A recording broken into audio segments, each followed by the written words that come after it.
पवित्र श्रीमद् भागवत गीता, पवित्र चारों वेद, पवित्र कुरान शरीफ, पवित्र बाइबल, पवित्र गुरु ग्रंथ साहिब, पवित्र कबीर साहिब की वाणी में छुपे हुए गूढ़ रहस्य अर्थात तत्व को जानने के लिए कृपया अवश्य सुनिए जगत गुरु तत्वदर्शी संत रामपाल जी महाराज के मंगल प्रवचन।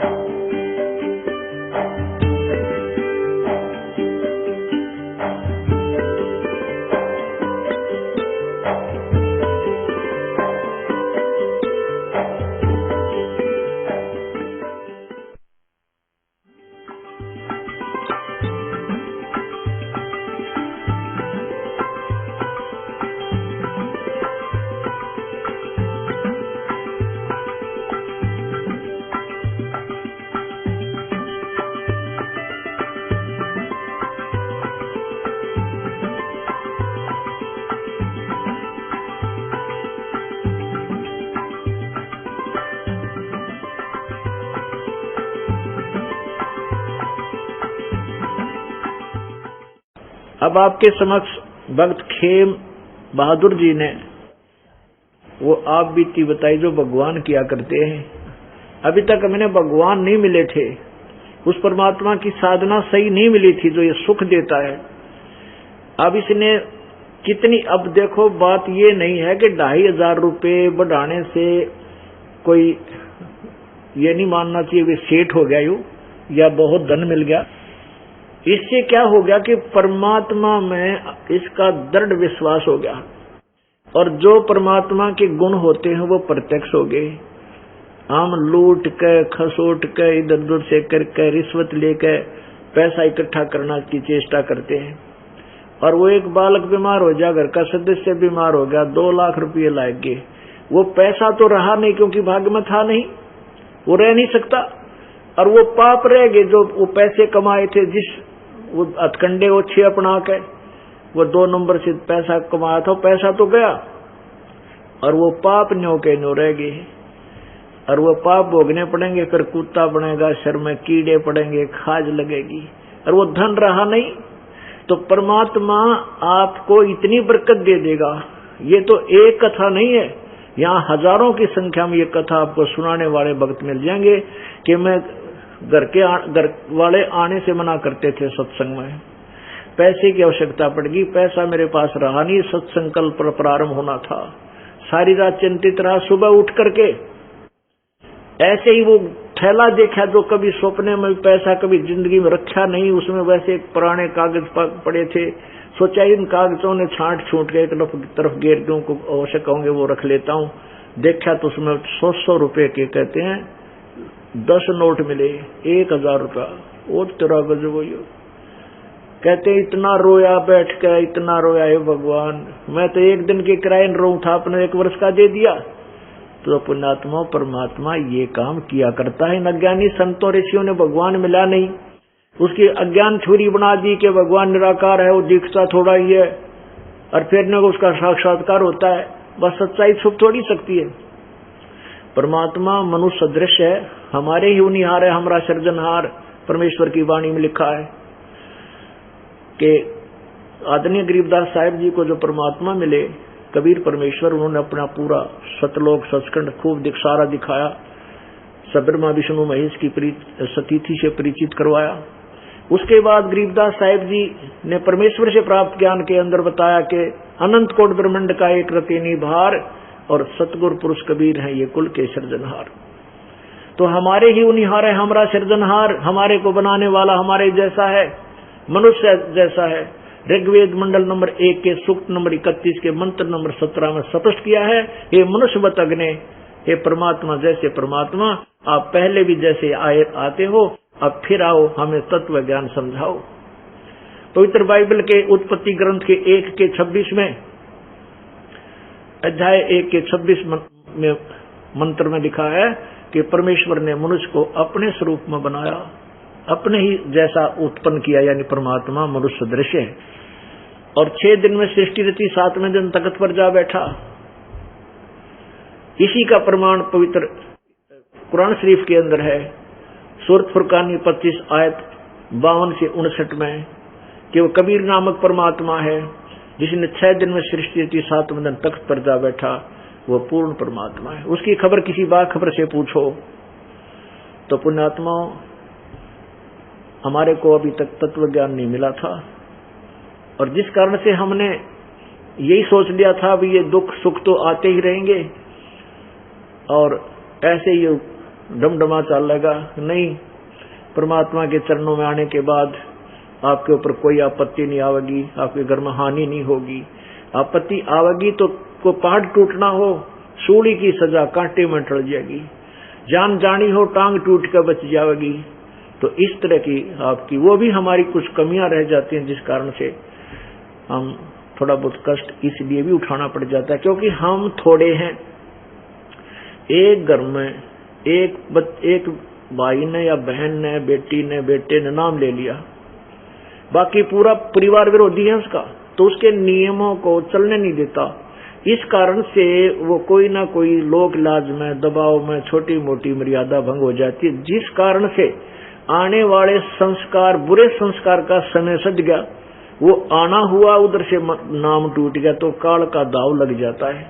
तो फिर भी इतना बचाव कर जाते हैं परमात्मा। थोड़ी बहुत मजबूरी या अज्ञानता में अनजानपने की तो माफी है, और मजबूरी में जैसे मजबूरी माँ के तोड़ लिया तो जान जानी होगी तो टांग जरूर टूटेगी, और मर्यादा पूरी होगी तो एक आपका छींट भी ना लगने दे भगवान, अगर आप नियम नहीं तोड़ोगे, सत्कर मान लेना। तो आपको परमात्मा के प्रत्येक नियम का पालन करते हुए सत्य भक्ति करनी चाहिए, और करते रहो, आपका बेड़ा पार हो जाएगा। बोलो सतगुरुदेव। परमपिता परमात्मा कबीर भगवान, कबीर साहब, कबीर देव, ये वही परमेश्वर हैं जिसने सर्व ब्रह्मांडों की रचना की है। ये वही परमात्मा है जो बनारस में एक जुलाहे की भूमिका करने के लिए प्रकट हुए थे, सतलोक से सह शरीर आए थे। परमेश्वर ने आके हमें ये ज्ञान दिया है कि तुम काल के जाल में फंसे हुए हो, और यहां पर कोई भी प्राणी सुखी नहीं है। यहाँ कोई राजा बन जाता है तो अपनी महिमा में फूला नहीं समाता है, उसका यश पृथ्वी पर फैल रहा होता है। परमात्मा कहते हैं बंदी छोड़ कबीर परमेश्वर जी कि कोई छोटी सी कोठी बना लेता है बढ़िया चिप्स लगाकर, 2-4 मंजिल की, आसपास के क्षेत्र में, उस नगर में, कॉलोनी में वो एक बड़ा महिमावान माना जाता है, उसकी बड़ा यश होता है। परमात्मा कहते हैं कि मृत्यु हो जाती है उस कोठी के मालिक की जो भक्ति नहीं करता, फिर वो क्या बनता है? कुत्ता बनता है, और 1.5 फुट की दूम लग जाती है उसके, और उस कोठी के साथ में बाहर गली में कमर लगा कर बैठता, अंदर जगह नहीं उसके लिए। तो परमात्मा कहते हैं बाढ़ में गया वो यश, कहाँ गई वो महिमा उसकी? आज कुत्ता बनकर गली में बैठा है। इसलिए याद दिलाते हैं सर्व सोने की लंका होती रावण से रणधीरम, एक पलक में राज विराजी वो यम के पड़े जंजीर में, मन तू सुख के सागर बसरे भाई और न ऐसा यसरे। एक छोटी सी कोठी किसी ने बना ली और आसपास के क्षेत्र में उससे बढ़िया कोई कोठी नहीं है तो उसी को हम पता नहीं क्या मान बैठते हैं। परमात्मा कहते हैं इस काल के लोक में सबकी बिरान मट्टी, सबकी दुर्गति है। रावण ने पूरी लंका सोने से निर्मित कर रखी थी, सोने की, वो तरह की। अब किसी के पास 100 ग्राम 200 ग्राम सोना हो जा, 400 ग्राम हो जा, फुल्ला नहीं समावे। और उसने तो कहते महल बना रखे थे सोने के। रावण की मंडियों में जैसे यहाँ बाजरे, ज्वार और धान बिकते हैं, रावण यानी श्रीलंका के बाजारों में हीरे और मोती ऐसे बिका करते जैसे यहाँ धान और गेहूं और बाजरे ज्वार बिके। ऐसा धनी राजा था। और सत्य भक्ति ना करने से क्या दुर्गति हुई, एक पलक में राज विराजी जम के पड़े जजीरम। एक पल में वह सारी सोने की लंका सपने की तरह समाप्त हो गई। परमात्मा हमें याद दिलाते हैं, सुखदेव ने 84 भुगती बना पजावे खरगो, तेरी क्या बुनियाद प्राणी तू पेंडा पंथ पकड़वो। जो सत्य भक्ति नहीं करते या तो भक्ति करते नहीं, वो तो बिल्कुल ही नालायक बताए संतों ने। और जो भक्ति भी करते हैं और तीनों गुण रजगुण ब्रह्मा सतगुण विष्णु तमगुण शिव जी तक सीमित है या ब्रह्म तक सीमित है या परब्रह्म तक, परब्रह्म की तो भक्ति का किसी को पता ही नहीं परमेश्वर कबीर जी के अतिरिक्त। तो जो ब्रह्म तक भी सीमित है उनकी साधना से भी जन्म और मृत्यु और ये भिन्न भिन्न प्राणियों के शरीरों की योनियां, शरीरों में कष्ट, ये दुख भी अवश्यमेव भोगने पड़ेंगे। तो क्या बताते हैं कि या तो तुम साधना नहीं करते, वो बिल्कुल तुम्हारी मूर्खता और नालायकी है, और जो साधना तुम कर रहे हो वो भी ठीक नहीं। सुखदेव ने 84 भुगती बना पजावे खरगो। सुखदेव जैसे महर्षि वो भी 84 लाख योनियों में इन भिन्न भिन्न प्रकार के प्राणियों के शरीरों को प्राप्त हुए।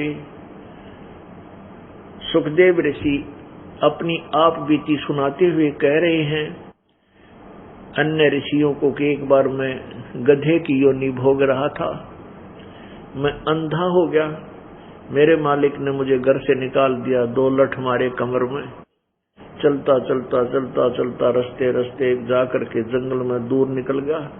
वहां वन में एक गहरा नाला था पर उसकी चौड़ाई बहुत कम थी। मैं एकदम उस नाले के अंदर गिरने लगा तो मैंने जंप लगाना चाहा तो मैं उस नाले के बीच में फंस गया, गधे के रूप में, गधे की योनि में। और ऐसा फंस गया कि उसमें ना आगे जा सकूं ना नीचे जा सकूं, और आगे और पीछे अड़ गया उसमें। अब इतनी बहुत दूरी पर था वो स्थान, वो नाला, तो रास्ता, उस रास्ते से इक्का दुक्का व्यक्ति कहीं 1-2 दिन में आया करता था। तो मुझे किसी ने बाहर नहीं निकाला, मेरी कमर पर पैर रख के और उस नाले को पार करने लगे, मेरी पुल बना लिया। सुखदेव जी बताते हैं कि 1 हफ्ता 10 दिन में भुगत कर प्यासा भूखा वहां मृत्यु को प्राप्त हुआ। अब वो दुख याद आते हैं तो परमात्मा कबीर देव जी बताते हैं कि सुखदेव ने 84 भुगती, ऐसे कष्ट सुखदेव जैसे ऋषि ने भी भोगने पड़े। और बना पजावे खरगो, वो गधा बना, और तेरी क्या बुनियाद प्राणी तू पेंडा पंथ पकड़े। वो ए बड़ी आत्मा, तू साधना नहीं करता, और करता है तो ये शास्त्र विरुद्ध करता है, पूर्ण परमात्मा की भक्ति नहीं कर रहा है। जैसे गीता जी अध्याय नंबर 18 के श्लोक नंबर 62 में बताया है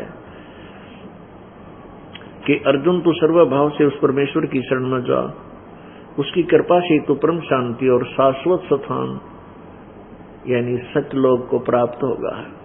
तो वही परमात्मा हमें संदेश कर रहे हैं कि मन तू सुख के सागर बसरे भाई, और न ऐसा यसरे। ये यहाँ की महिमा तेरी व्यर्थ है, अस्थायी है, और वास्तविक यश तुझे सतलोक में मिलेगा। बेटा बेटी शाबाशी है तेरी, तू भक्ति कर और समर्पण कर परमात्मा के चरणों में, कर भक्ति डट के, तो वो सतलोक में पहुंच जाएगा। वहां तेरा यश होगा, महिमा होगी, सीने से लगाएंगे वहां परम पिता आपको, और वहां आपके भाई बहन जो पहले जा चुके हैं वो आपकी कमर थपथपाएंगे और आपसे प्यार करेंगे, सीने से लगेंगे कि धन है तू, निकला गंध से। तो वो तेरी महिमा, वो यश ओरिजिनल है, वो सही यश है, वो सही महिमा है तेरी ये। और यहाँ का कोई ऐसा यश तेरे काम नहीं आवे। अब मान लीजिए कोई राजा है, सुप्रसिद्ध राजनेता है, उसकी मृत्यु के बाद उसने भक्ति की नहीं, उसकी मृत्यु के बाद उसका एक स्टैच्यू बना दिया है और उसके फिर जन्मदिन मनाए जाते हैं, बड़ी उस पर फूल माला चढ़ाई जाती है। वो मन माना कि गधा बना फिर रहा हो, बता के फूका उस महिमा ने, और उस स्टैच्यू की ऊपर वो बनावटी जो श्रद्धा दिखाई जाती है। तो परमात्मा हमें यही बताना चाहते हैं कि तू इन फॉर्मलिटियां न छोड़ के और सच्ची भक्ति कर भगवान की, परम संत की शरण ग्रहण कर, तब तेरा जीव कल्याण होगा। उसके लिए परमात्मा हमें याद दिलाना चाहते हैं कि जिन संतों और ऋषियों की तुम शरण लिए हुए थे, संतों और गुरुओं की, वो नकली हैं सारे। उनको वेद ज्ञान नहीं, किसी प्रकार का उनको ज्ञान नहीं है, और उनको तुम परम धनी और परम गुरु, जगत गुरु पता नहीं के मान बैठे हो। तो उन नकलियों ने छोड़ के और सत भक्ति करो। आप बालक थोड़े ही हो। आज मानव ने ऐसे ऐसे विमान बना लिए, रॉकेट बना लिए, ऐसे कंप्यूटर बना लिए, तो क्या हम इन सदग्रंथों को नहीं देख सकते? क्या इनको हम समझ नहीं सकते? ये क्या बताना चाहते? लेकिन हमारी इधर कोई जो है ना, हम डाइवर्ट नहीं हो पा रहे, हमारी बुद्धि इधर लग नहीं रही। क्यों नहीं लग रही? क्योंकि जो साधना करते हैं, गुरुओं की शरण में चले गए हैं, उनको कोई लाभ नहीं है। उनके किसी भी कर्म कर्तव्य व्यवहार में परिवर्तन नहीं है। तो जन साधारण ये सोच बैठे हैं कि जो ये भक्ति करते हैं ये भी नए दुखी, और ये बीड़ी पीवे, हुक्का पीवे, शराब पी लें, कोई आंट नहीं, नाचे कूदे, सारे फंड करें, फिर किसे भगत ये? तो पुण्यात्मा भगत वही होता है जो इस काल के द्वारा हमारी बनावटी जो सजावट है उसको नहीं करे। कहते हैं सच्चा भक्त परमात्मा के प्रति पतिव्रता की तरह रहता है, और कहते हैं पतिव्रता भाव नहीं या चूम चटक श्रृंगार, यानी सच्चे भक्त ने ये बकवाद अच्छी नहीं लगेगी, क्योंकि इसको पता है कि यहाँ क्या के ऊपर ये इस शाम की खाल में कितना श्रृंगार लूं, या तो माटी है, 2 मुट्ठी राख है, जब इसको शमशान घाट को ऊपर फूंका जाओगे ढूंढा भी ना पाओ शरीर कहाँ था इतना सुंदर, और ये पहचान में नहीं आया किसकी माटी थी। तो ये तो ज्ञान आपको दिया जा रहा है, ये आंख बनेगी आपकी, ये मोतिया बंद हटेगा, विवाह होता है, नाचे गावे कूदे फंड करें, फिर ना जाने के दुर्गति हो जा, 1 मिनट में मृत्यु हो जा। पुण्यात्मा ब्याह शादी करे, लेकिन बिल्कुल सिंपल वे थे, एक साधारण तरीके थे, एक अपना परंपरागत, एक सिंपल परंपरा से साधारण तरीके थे। बच्चों का संयोग जोड़ना है, इसने चाहे तो ढोल पीट लो, चाहे उड़ा कितना नाच कूद लो, बच्चों का ब्याह करना है, साधारण तरीके से कर दे सब। क्योंकि ब्याह शादी में कितना पैसा लगावे हैं, देखम देखा गरीब आदमी भी अपनी बेटी के लिए उस देखम देखा लाखों रुपये बर्बाद कर देता है, और फिर कर्जा हो जाता है, सारी उम्र रोता है। इसलिए लोगों ने बेटी की चाह समाप्त कर दी, और अब तो खैर प्रतिबंध लग गया, नहीं पहले गर्भ में बेटी मरवाने लाए गए थे। कारण क्या था कि हमारी नालायकी, हमारी जो परंपरा गलत बना ली हमने। नहीं, बेटी के साथ धन नहीं, पहले बाप का कमावा फिर अगले के जावे, जो दे दे वो ले जाना, तो बेचारी कदे ऑब्जेक्शन नहीं करती। तो हमारी जो नकली जो ड्रामाबाजी है, इसने ये समाज बर्बाद कर दिया। परमात्मा से डर रहा नहीं। डर होगा ज्ञान ते, ज्ञान किसी के पास था नहीं। भक्ति में परमात्मा की में सब लगना चाहते हैं, लग भी जाते हैं, उनसे लाभ कुछ होता नहीं, क्योंकि वो उनकी way of worship according to the shastra नहीं है, उनकी पूजा की विधि सदग्रंथों अनुसार नहीं है। इसलिए गीता जी अध्याय नंबर 16 के श्लोक नंबर 23 में कहा कि शास्त्र विधि को त्याग कर जो मनमाना आचरण करते हैं, मनमानी पूजा करते हैं, उनको ना तो कोई सुख होए, ना उनकी कोई सिद्धि होए, ना उनकी गति होए। फिर भक्ति किस लिए करते हैं? इन तीन चीजों के लिए करते हैं।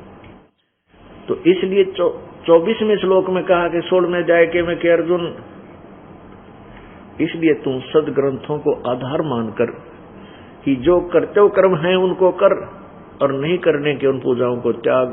शास्त्रों को प्रमाण कर किसी की दंत कथा पर विश्वास मत करना। तो अभी तक हमारे संतों ने, गुरुओं ने, ऋषि और महर्षियों ने दंत कथा सुना रखी थी। हमारे को शास्त्रों का ज्ञान नहीं दिया। उन्होंने हमें आउट ऑफ सिलेबस पढ़ाया, पाठ्यक्रम से बाहर की पढ़ाई, नावल पढ़ा दिए। हमारे पाठ्यक्रम की पुस्तकों को का ज्ञान उन्हें नहीं था, तो वो टीचर नहीं थे, वो हमारे गुरु नहीं थे, वो हमारे पूर्वजों के जीवन के शत्रु थे। उनको भूत बनवा दिया, पितर बनवा दिया। गलत साधना करने से वो पितर बने, भूत बने, और फिर कहते हैं तेरा पिता भूत बन गया, उसकी गति करवा दे। उसमें बोल रहा था, अब गति क्या करवा दे? अब उसके पिंड भरवा दे, उसकी 13वीं कर दे, 17वीं कर दे, 36 फंड कर दे, फिर वो कौवा बना दिया।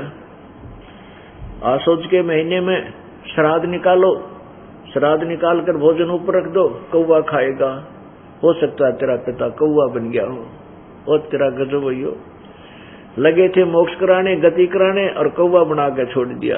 अगले इसको भोग लग गया, तेरा पिता कौवा बन गया। पितर था, यो पितर खा गए कौवा बन के।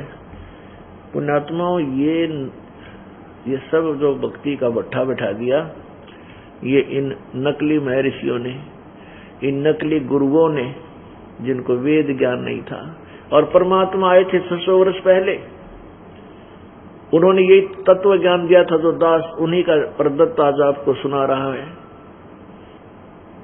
इसको उन नकली, उन अज्ञानी ऋषि महर्षियों ने रिजेक्ट कर दिया कि कबीर तो अनपढ़ था, अशिक्षित था, वो के जाने गीता और वेदों और पुराणों के बारे में।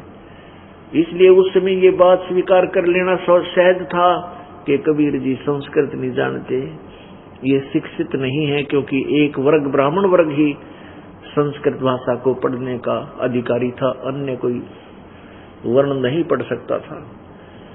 इसलिए नकली गुरुओं ऋषियों का दाव लगा रहा। इनके झूठ ढोल के डंके पे खूब चलती रही, स्वीकार होती रही। अब आ गया इसका अंत। अब इन सब नकलियों के ज्ञान की खाल उतरेगी, और ये खड़े खड़े देखेंगे। ये नो नहीं कह सकते, हमने ऐसा नहीं कहा, क्योंकि उनकी बुक मेरे पास लिखी हुई है।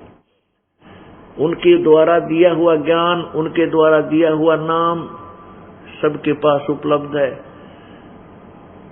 और वो सब का सब शास्त्र के विपरीत है। शास्त्र के विरुद्ध जो साधना है वो बिल्कुल व्यर्थ है, जीवन बर्बाद हो जाएगा। प्राणियों, बार बार सूत नहीं, ये अवसर नहीं मिलता मानुष जीवन मिलन का। तो अब ये कुछ दिनों में जब मानव जाग जाएगा, मानव समाज में ये क्रांति आएगी भक्ति की एकदम, इन झूठे गुरुओं को कहीं छुपने का ठिकाना नहीं मिलेगा। ये बाहर नहीं निकलेंगे, छुप जाएंगे कि तो या पलायन कर जाएंगे, दूसरे देशों में जाके। पैसा बतेरा है, इनके पास पैसे की कमी है नहीं, वहां जाकर के किता अपना टाइम पास करेंगे। वो समय शीघ्र ही आने वाला है। या तो ये सरेंडर कर देंगे, अपना कल्याण करवा लेंगे, मोक्ष प्राप्त कर लेंगे इस दास के पास आकर, नहीं तो इस मानव समाज इनको धिक्कारेगा, थूकेगा कि तुमने क्या मिल गया नालायको, इतनी जनता का जीवन बर्बाद करके। नहीं पता था तो चुप रहना चाहिए था तुमने, तो बन बैठे महर्षि महंत हैं, और संत और गुरु और पता नहीं क्या क्या उपाधि पा रहे हो, तुम दुनिया को भ्रमित कर रहे हो। जब तक हम जागृत नहीं होंगे, स्वयं अपनी आंखों नहीं देखेंगे सदग्रंथों को, हम निर्णय कैसे करेंगे कौन गलत है कौन ठीक है। तो दास का उद्देश्य है कि आपको प्रोजेक्टर के ऊपर टीवी चैनल सीडीज के माध्यम से चैनलों जो है ये सब तरीके से आपको परमात्मा की महिमा सदग्रंथों में दिखा दूं कि सदग्रंथ ये बताते हैं। फिर आप भगत बनोगे, तब तो आप भक्त बनोगे, योगी बनोगे। जैसे गीता जी अध्याय नंबर 2 के श्लोक 53 में कहा कि अर्जुन, जब तेरी बुद्धि भिन्न भिन्न प्रकार के भ्रमित करने वाले वचनों से ज्ञानों से वापस हटकर एक तत्व ज्ञान में, परमात्मा के तत्व ज्ञान में स्थिर हो जाएगी, तब तो तू योग को प्राप्त होगा, तब तो तू योगी होगा, भक्त बनेगा। भक्त वही होता है जो संशय रहित हो जावे। फिर भक्ति करनी है, सीधे ढंग से करते रहेंगे। जब हम जंगल में खड़े हैं, वन में, और वहां जाके रास्ते 3-4 हो गए, हम इस रास्ते चल पड़े, अपनी आइडियत या किसी नालायक नकली ने बता दिया कि तुम अपना घर इधर है, इधर चले जाओ। अब वो जा रहा है, उसके बताए अनुसार आगे किसी ने कह दिया कि भाई तेरा रास्ता ठीक नहीं, तू तो गलत जा रहा है, तो वो तो पड़ गया समझ उसमें। तो क्या करूं भाई? एक से पूछता है, फिर दूसरे ने बताया कि ये रास्ता ठीक नहीं, ये इधर से जाओ, फिर उधर चल पड़ा। वो रास्ते में फिर किसी ने कह दिया कि तू तो गलत आ गया है। तो उसका निर्णय कैसे हो? उसका निर्णय होगा कि मैप मानचित्र हो आपके पास, फिर कोई दिखावा कि देख ये मानचित्र है, यहाँ 3 रास्ते 4 रास्ते, तू यहाँ खड़ा है और तेरा घर इस मार्ग पे है। उस मानचित्र से फिर आपको दृढ़ विश्वास हो जाएगा कि अब मेरा रास्ता गलत है, अब मैं जो अब ग्रहण किया है मानचित्र देख ये सही है। फिर कोई कुछ कहता रहो, आप डगमग नहीं हो सकते। तो पुण्यात्माओं, अपने सतलोक जाने का अपना घर सतलोक है, और वहां जाने के का रास्ता हमारे सदग्रंथों रूपी मानचित्र में विद्यमान है, जो दास आपको दिखा रहा है। और हमने संशय होकर के इसको ग्रहण कर लेंगे, फिर हम डगमग नहीं होंगे। अब जितने भी गुरु हैं सब न्यारे न्यारे ज्ञान देते हैं, भिन्न भिन्न मंत्र देते हैं, और कहते हैं गुरु कोई भी मंत्र दे दे उसी से पार हो जाएगा। अरे तेरा गजब हो। फिर ये सदग्रंथों की और गीता जी और वेदों की क्या आवश्यकता है? ये हमारे सदग्रंथ जो है, ये संविधान है परमात्मा का, इसी के अनुसार हमने चलना होगा, तभी हमारा कल्याण होगा, अन्यथा नहीं होगा। अब हमने परमात्मा पाना है, सतलोक चलना है, उस सुख के सागर में जाएंगे। यहां हमें कोई सुख नहीं है, ना सुख हो सकता। परमात्मा कहते हैं झूठे सुख को सुख कहे, ये मान रहा मन मोद, ये सकल बिना काल का, कुछ मुख में कुछ गोद। ये सब काल आहार है, और इस झूठे सुख को हमने सुख मान लिया। तो परमात्मा कहते हैं यहाँ कोई भी प्राणी सुखी नहीं है। आपने सेठ बहुत सुखी नजर आते होंगे, आप किसी पैसे वाले के निकट जाओ, 1-2 बार उससे कोई मीटिंग करो, बैठो उठो बतलाओ, फिर वो देखना उसके घर में के कैर टूटा पाओगा, कितना कष्ट या मानसिक परेशानी या धंधे तो दुखी, पैसा बेशक है लेकिन और परेशानियों की गिनती नहीं। आपको सेठ सोचता है कि राजा बहुत सुखी, राजा को सपने में सुख नहीं हो सकता। ये तो हमने दिखाई देगा, उसके आगे पाछे जो है फौज चले, सेना चले, सलूट मारे, पता नहीं कि राजी हो रहा है, पर राजा को स्वप्न में भी सुख नहीं होता। पुण्यात्मा, एक छोटे से परिवार का मुखिया अपने परिवार की व्यवस्था में कितना परेशान रहता है। राजा तो एक क्षेत्र का पिता हो जाता है, मुखिया हो जाता है, प्रबंधक होता है, कहीं कुछ हो रहा है, कहीं पर कुछ हो रहा है, वो कभी सुखी नहीं हो सकता। यही तो काल ने हमारी बुद्धि अड़ रखी है, हम बस छोटा मोटी कोई राज पद मिल गया, कोई अधिकारी बन गया, फूलिया नहीं समानता, और फिर वो पुण्य समाप्त हो जाने के उपरांत फिर पशु योनि में वो प्राणी चला जाता है, और फिर महाकष्ट। अब राजा सोचता है कि मैं तो कोई सुख नाम की चीज नहीं मेरे पास, देवता लोग सुखी होंगे, इंद्र सुखी होगा।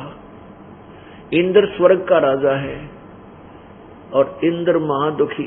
ओह, इंद्र महादुखी, क्योंकि आप ये इतिहास पढ़ कर देखो पुराणों में, कहते राक्षसों ने स्वर्ग पर आक्रमण कर दिया, इंद्र भी भाग गया, देवता भी भाग गए, युद्ध लड़ते लड़ते हार गए, चले गए।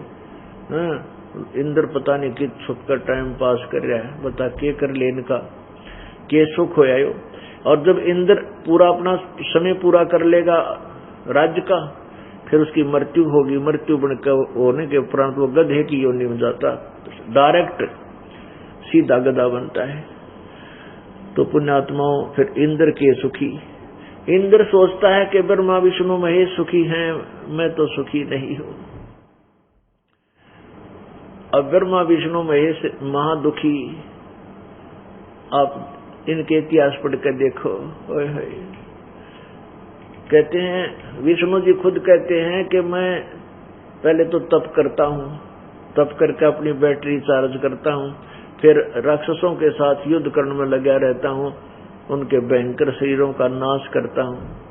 कभी थोड़ा वो समय मिला है तो लक्ष्मी के साथ बैठ जाता हूं, ना तो सारी उम्र मैंने धक्के खाता रहता, कष्ट पे कष्ट उठाता हूं। अपनात्मा अभी दिखाना पड़ेगा आपको ये देवी भागवत महापुराण, जिसमें विष्णु जी के वचन हैं। अब इन बातों से हमारा मन इस गंदे लोक से हटेगा। हम अभी तक इसी मांडी पाक रहे थे, छोटी मोटी कोई सुख हो गया, एक कार होगी, एक कोठी होगी, छोटी मोटी कोई राजपद मिल गया, इसी को हम सोच बैठे हैं कि बस मौज माचगी। नहीं, ये तो झूठा सुख है। अब देखिएगा श्री देवी महापुराण,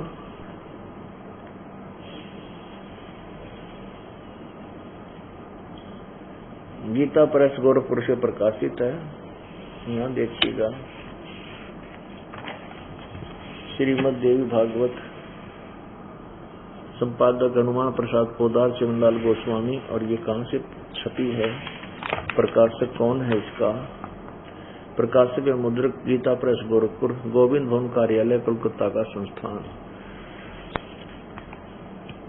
ये है पहला सकंद, पृष्ठ नंबर 128 से प्रारंभ होता है।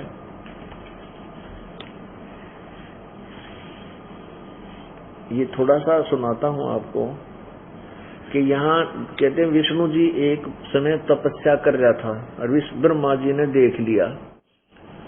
तो ब्रह्मा जी के मन में न्यू आ गई कि भगवान विष्णु सर्वेश्वर है, महेश्वर है, सब देवों का देव। ऐसा क्यों माना ब्रह्मा ने? वैसे तो ब्रह्मा विष्णु महेश तीनों भाई हैं, और ऐसे ब्रह्मा के मन में शंका कैसे होगी कि यू जो है सब भगवानों का भगवान है। यू काल जो है इनका पिता, यू ज्योति निरंजन जिसको ब्रह्म बोलते हैं, क्षर पुरुष, ये चालबाज है, ये इनको धोखा देकर रखता है। जैसे ब्रह्मा साधना कर रहा है, तप करता है, और पूर्ण परमात्मा मतलब निराकार भगवान की साधना शुरू करते हैं ये, और फिर इनमें समाधि में इनको साक्षात्कार होता है किसका? यो विष्णु रूप में दर्शन दे देता काल। तो ब्रह्मा का डाउट हो जाए है कि यू है विष्णु जो है ना तेरा भाई, यू एक भगवान पड़ा है, देवताओं का देवता है। अब जैसे विष्णु जी साधना करता है, समाधिस्थ होता है, निराकार भगवान की भक्ति करने लगते हैं, तो समाधि दशा में इनको के दर्शन दे दे? शिव रूप में दर्शन दे देगा काल, अपने बेटे शिव के रूप में। और विष्णु जी जो समाधि से उठेगा, इस शिव जी के पैर पकड़ देगा, जाकर अपने छोटे भाई की ओहो तुम भगवान है, अपने आप को छुपा रहा है, आप ही परमात्मा हो, मैंने पता लग गया। अब यो विष्णु का मिट्टे यू शिव जी भगवान है, मेरा छोटा भाई, यो परमात्मा। मैंने तो साधना निराकार की शुरू की थी और यो देखो यही है वो परमात्मा। अब भी जब शिव जी साधना करता है तो उसको विष्णु रूप में दर्शन दे देता है। अब विष्णु ब्रह्मा शिव जी आकर उस विष्णु अपने भाई के पैर पकड़ लेता है, आप ही भगवान हो, आप ही सब कुछ हो, सर्वेश्वर हो। तो पुण्य आत्माओं न्यो भ्रमित कर रखा है इस काल ने सबको। अब यहाँ क्या कहते हैं कि भाई शिव जी किसकी भक्ति करता है? विष्णु की। और विष्णु किसकी? बोला शिव जी की। अरे कोई बात हुई है? फिर भगवान कौन है? बोले भगवान तो दिखाई थोड़ा देता है। फिर ये के हैं जिन्हें तुम मूर्ति बनाए बैठे, फिर ये क्या है? तो इस काल ने इस जीव को भ्रमित करने से का उद्देश्य है, मतलब है कि किसी को पूर्ण परमात्मा का ज्ञान ना हो जाए। ये तो अपनी महिमा कबीर परमात्मा वो पूर्ण ब्रह्म स्वयं ही आकर बताता है, नहीं दूसरा यहाँ पर कोई भी उस परमेश्वर के विषय में जानकार रखने वाला व्यक्ति नहीं होता। इसलिए सब सदग्रंथ प्रमाण देते हैं कि वो परमात्मा अपनी प्यारी आत्माओं का आकर मिलता है, उनको फिर तत्व ज्ञान सुनाता है और बहुत बड़े समूह का वो नेतृत्व करता है, वो परमात्मा होता है। अब देखिएगा, ब्रह्मा नारद व्यास जी ने नारद से पूछा। नारद जी कहते हैं कि मेरे जो प्रश्न आपने मेरे से किया है, यही प्रश्न मेरे पिताजी ने विष्णु से किया था कि हे भगवान, आप देवों के देव हो, आप किसकी भक्ति करते हो? विष्णु जी बोला, मैं तो दुर्गा की भक्ति करता हूँ और मैं दुर्गा से ऊपर किसी देवता नहीं मानता, इससे ऊपर कोई परमात्मा नहीं। बोलो। और दुर्गा कहती है कि वो भगवान तो ब्रह्म है, उसकी पूजा करनी चाहिए। पहला दिन के ज्ञान का दिवाला निकल रहा। परमात्मा क्या बताते हैं अपने सूक्ष्म वेद की वाणी में कि झूठा ज्ञान और ध्यान कहाँ लाओ? तुम समाधि लगाते हो 2.5 घंटे सुबह, 2.5 घंटे शाम ने, थारा ज्ञान ने नकली झूठा, तुम ध्यान की कहाँ लगाए बैठे हो? क्यों बहका दिए तुम्हारे को नालायक नकली गुरुओं ने? अरे झूठा ज्ञान ध्यान कहाँ लाओ? ये बात विदा चतुराई। तुम केवल एक चतुर बन गए हो, बनावटी बात बना के दूसरों को भ्रमित करते हो, वाद विवाद करने लग जाते हो, तुम्हारा ज्ञान न नकली। तो तुम भक्ति किसकी कहाँ ध्यान लगाए बैठे हो? अब देखिएगा, विष्णु जी कह रहे हैं, ये 29 पृष्ठ पे है। ब्रह्मा जी के पूछने पर श्री हरि उनसे कहने लगे, विष्णु जी बोले, ब्रह्मन सावधान होकर सुन, मैं अपने मन का विचार व्यक्त करता हूं। अब यहां आ जाओ नीचे।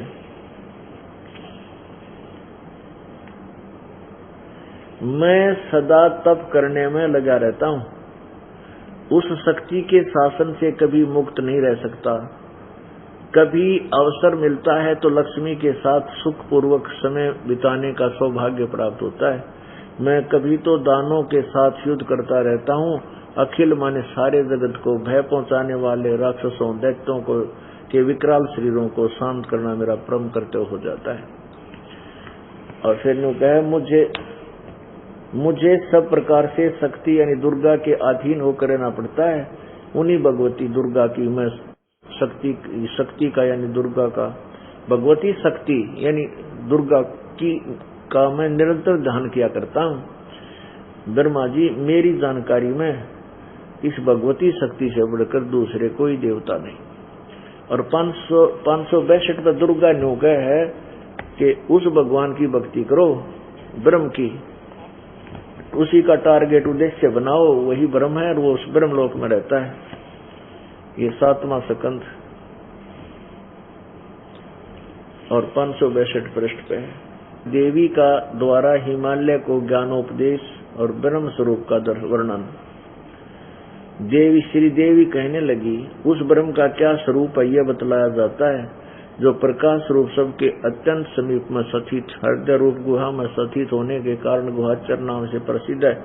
महान पद अर्थात परम प्राप्य है।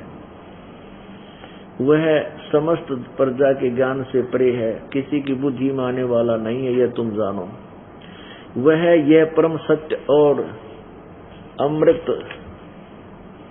अविनाशी तत्व है। सौम्य हिमालय को बता रही दुर्गा, उस वेदने योग लक्ष्य का तुम वेदन करो, मन लगाकर उसमें तन्मय हो जाओ। पर्वण धनुष है।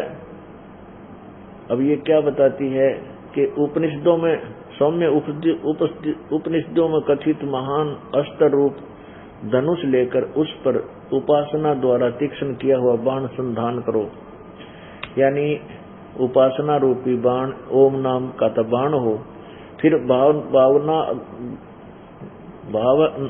भावानुगुत होकर के, भावानुगुत चित्त के द्वारा उस यानी सच्ची श्रद्धा से उस बाण को खींचकर उस अक्षर रूप ब्रह्म को ही लक्ष्य बनाकर वेदन करो। अब कहीं तो ये ब्रह्म कहती है, कित अक्षर ब्रह्म कहती है।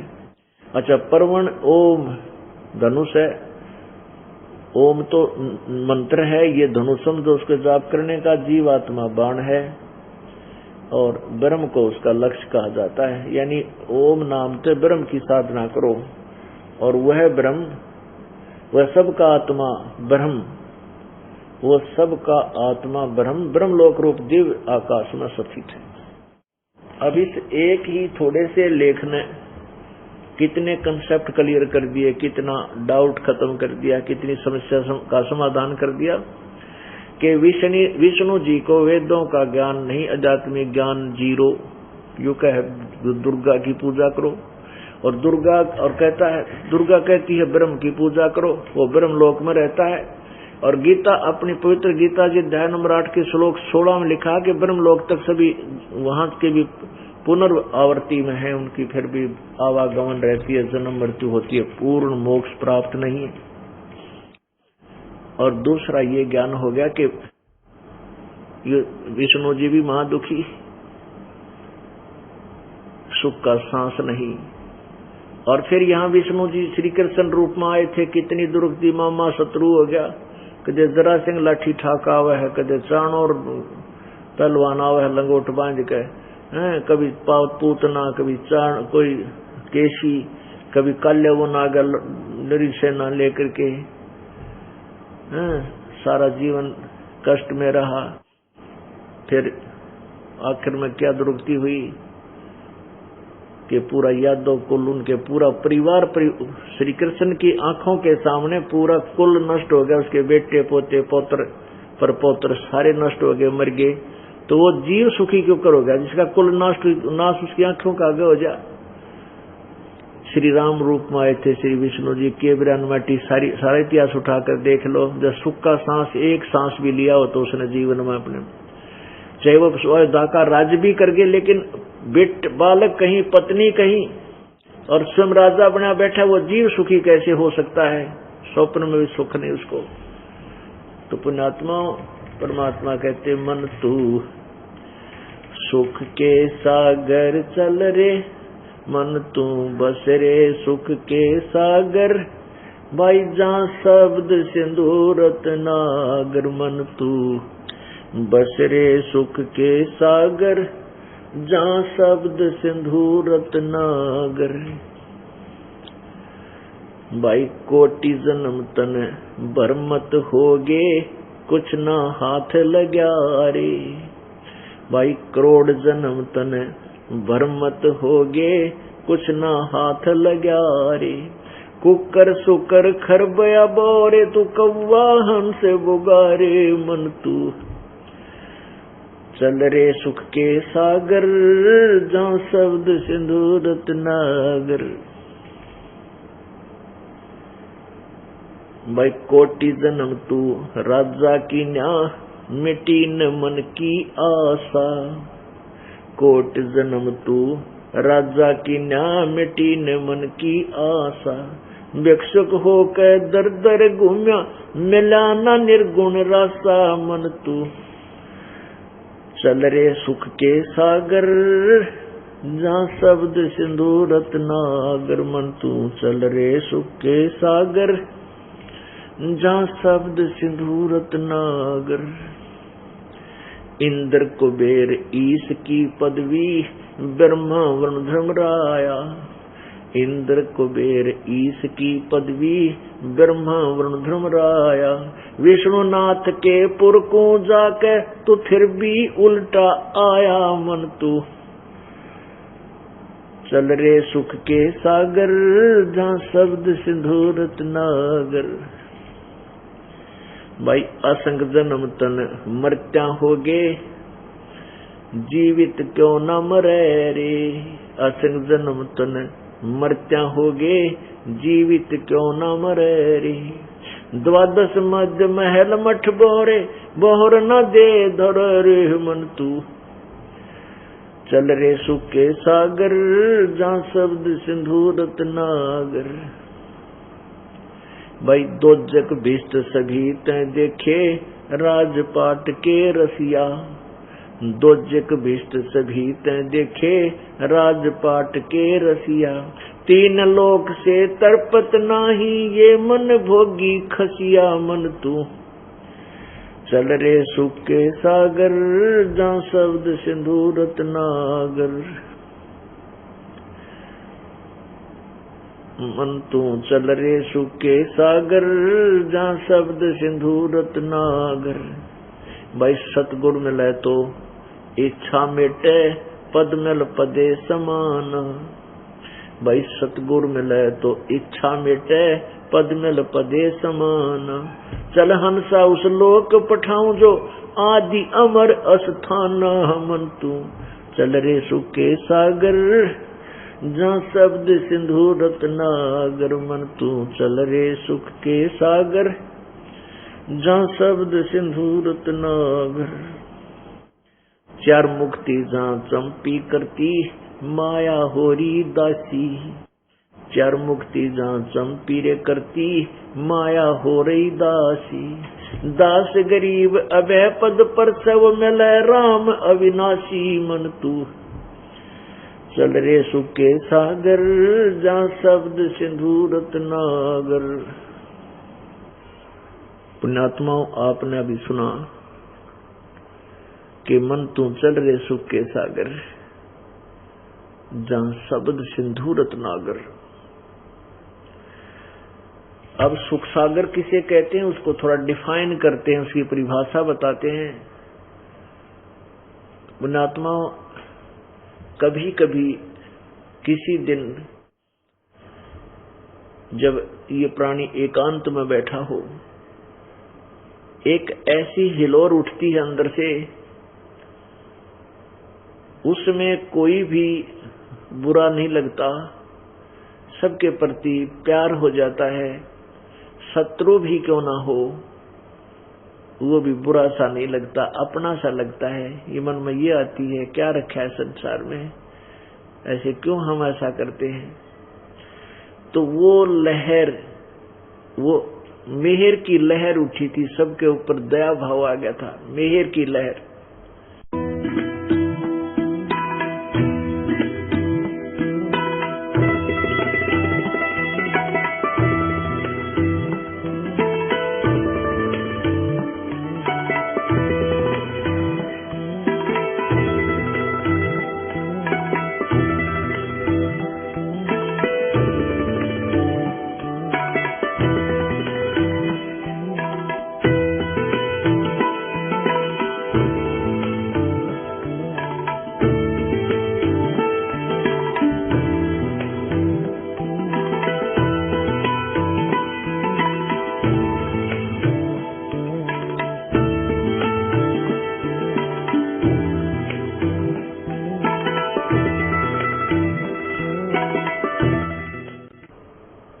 शंखों लहर मेहर की लहर थी वो थोड़ी सी देर के लिए, और जब वो समाप्त हो जाती है कुछ ही सेकंड रहती है वो, फिर वो ही कहर की लहर टूट जाती है। ऐसा कर दूंगा, उसको ऐसे कर दूंगा, उसने ऐसा पैसा नहीं दिया, उसको ऐसा हो गया है, वो ऐसे बोला, वो ऐसे क्यों हो गया, घाटा हो गया, बीज ठीक नहीं बोया गया, भैंस बीमार होगी, बालक का तकलीफ। ये कहर की लहर फिर शुरू होगी।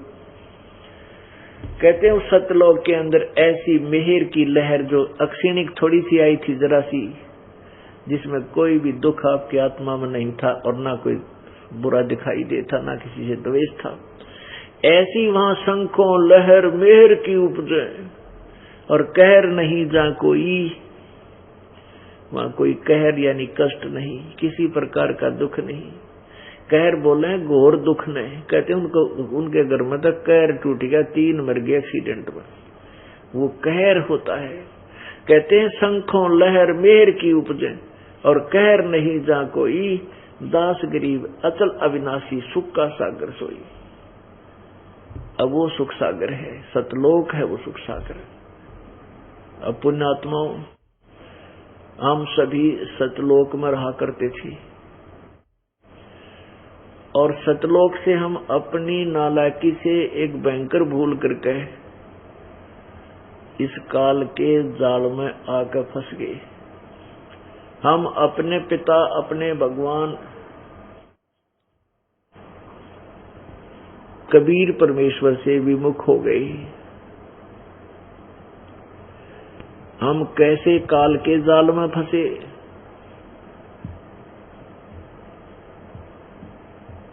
और हम कहाँ रहते थे। पुण्यात्माओं,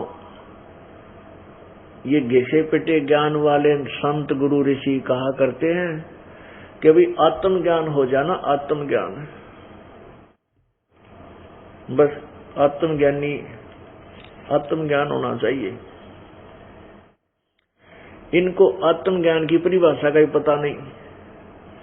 आत्मज्ञान कहते किसे हैं? आत्मज्ञान का अर्थ है अपने विषय में जानकारी। मैं कौन हूं, कहां से आ गया और ये इसी दुर्गति क्यों हो रही है मेरी। जैसे अब विशेषकर उस समय याद आती है ये घटना, ये बातें जब कोई दुर्घटना अपने घर में घट जाती है। कोई भाई की मौत हो जा, कोई पिता की अचानक मौत हो जा, माँ मर जाए या पड़ोसी एकदम मित्र मर जाता है, तो फिर वो विवश होता है ये के बात, ये क्या हिसाब किताब है, ये के कहानी है। देख अब तक तो ये सारा भाग्या भाग्या दौड़ा दौड़ा फिर था, यो मेरा बेटा या मेरी बेटी, ये मेरा सब कुछ, अरे यो अब क्या हो गया, एकदम गया। तो उस समय सोचता है कि ये के कहानी है। फिर थोड़ी देर के बाद ये काल अंदर मन है, ये काल है, ये फिर इसको चक्कर में डाल देता। चल तेरा वो काम बिगड़ गया, चल वहां गैर हाजिरी लग जाएगी, वहां देख भैंस ब्यान न हो रही है, चल जल्दी सी। पहले फिर भूल पड़ जाती है और यही उसी स्थिति में फिर छोड़ देता है। ये तो परमात्मा आते हैं, रह रहकर जो पुण्य प्राणी सत्संग में आते रहेंगे उनको ये ज्ञान रचा रहेगा, हृदय में टिका रहेगा, नहीं तो फिर बड़ोलेगा, फिर ऐसे बर्बाद कर डालेगा आपको। आत्म ज्ञान क्या होता है कि अपने बारे में जानकारी हो जाना, भाई मैं कौन हूं, कितना आया हूं और किस प्रकार छुटकारा हो, ये तो आत्मज्ञान। और ये आत्मज्ञान क्या कहा करते थे, वो समाधि ला ले और आत्मा का साक्षात्कार कर। अरे भले आदमी अपनी आत्मा का स्वयं ही तू साक्षात्कार करेगा। कहते अपनी आत्मा को देखो, अपनी आत्मा ने क्यों कर देखोगे तुम, दया बुद्धि भ्रष्टोरी। देखेगा कोई, देखने वाला तो दूसरा हो गया, फिर अपनी आत्मा कैसे देखी। कहते जैसे आईने में दिखती है, यूं तो फिर शीशे मुंह देख ले, तू अपना देखना है तो कोई बात हो। ये बेकार की बातों में बेतुका जो ज्ञान गढ़ रखा था, मूर्ख बना रखा दुनिया को।